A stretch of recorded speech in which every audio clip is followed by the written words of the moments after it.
That's really what we're going for here, is to resolve our relationship with our source, which is our higher self, and then have the experience of wanting, which is actually kind of a verb, wanting with that source, right?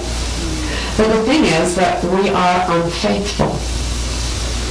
So we might say, and I think a lot of people here would say, well, what I really love is source or the universe or beingness, and, I've realized now that a man or a woman isn't going to complete me in spite of what they say in Jerry Maguire, and that money isn't really the source of even a supply, let alone happiness, and that, being healthy doesn't really come from fasting on juices, and that our life purpose is not to be the biggest, best winner of American Idol or our particular version of American Idol, but actually to be used by Source.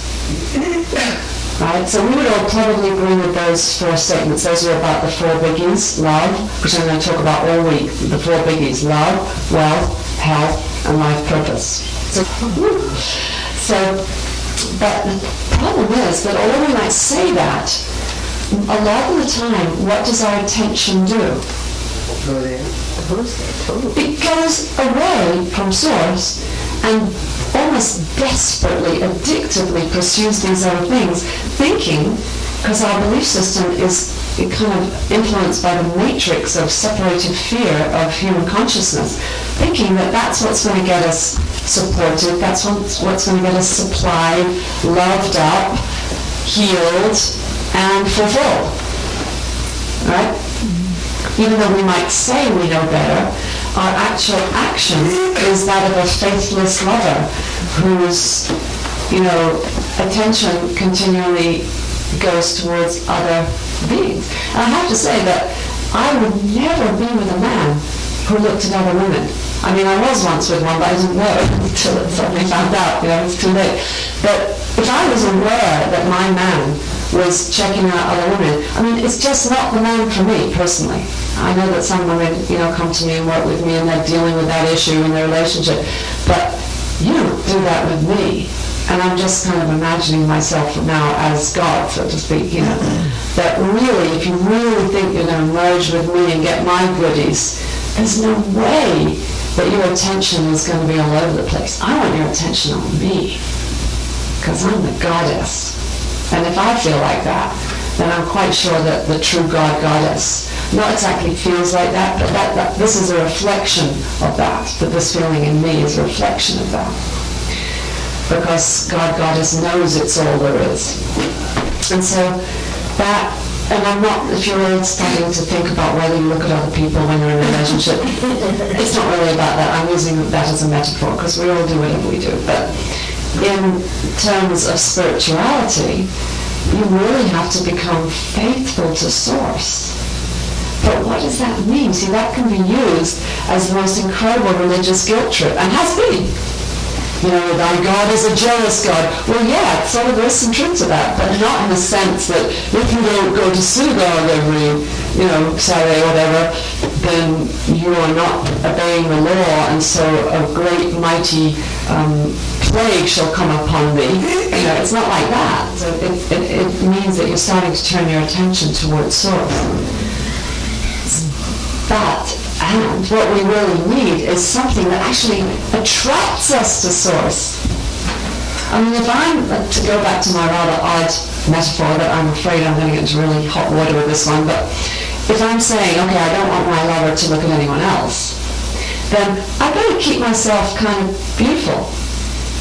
I don't mean in some worldly sense that I have to be thin or look like the ideal, but I better be cultivating that light of the goddess through myself, right?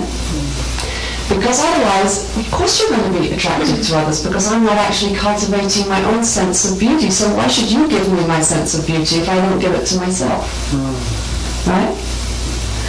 Similarly, we want to find a doorway to source, and I think you do, I do, that attracts our attention to source. Because source is the most attractive thing, and you hear this, you read Rumi. Amazingly, Rumi is the current best-selling poet in the world from the 13th century. And a lot of that is Coleman Barks, this amazing poet too. But actually the essence of it is this incredibly passionate relationship with source, and Hafez too. Is these poems that describe this passionate relationship with source. Why is that the best-selling poetry? Because so many souls are trying to find a doorway to that. And it's all very well, actually, to read Rumi, that's cool. But all day you're going to be passionately attracted to source. How do you do that? And honestly, there is a trick.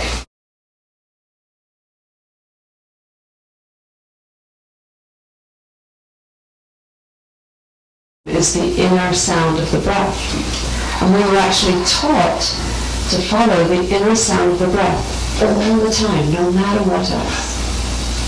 And I actually did it for years. I don't mean I never strayed, but I pretty much, whenever I would find myself off thinking about stuff, I brought my attention back to the inner sound of the breath, to the point where the inner sound of the breath was sort of like the wind always blowing in my consciousness, like a beautiful breeze with an infinitely subtle and ever sort of drew me in, an indrawing quality. You getting what I'm saying? Are you starting to go there right now as I'm saying this? And I did that for a long time, but it wasn't quite enough. 10 years of trying to do that and trying to have God be my only lover.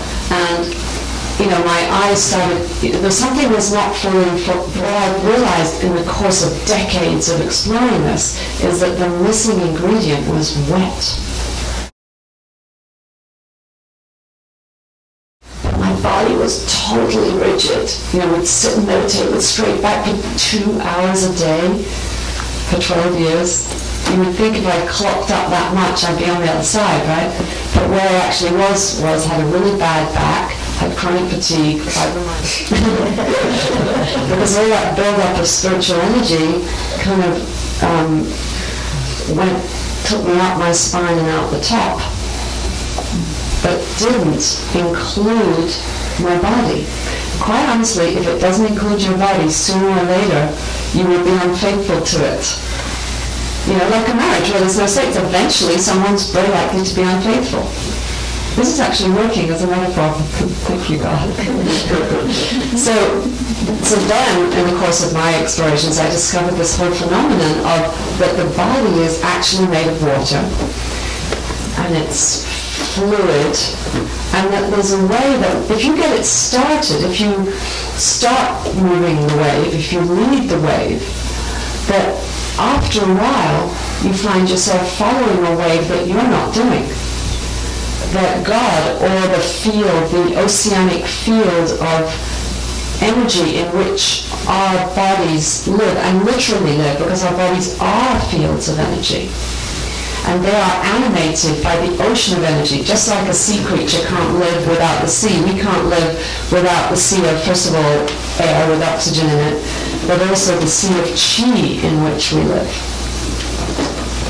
The sea of chi. You know what I'm saying? You kind of following me? And so a lot of this work is about becoming wet on dry land.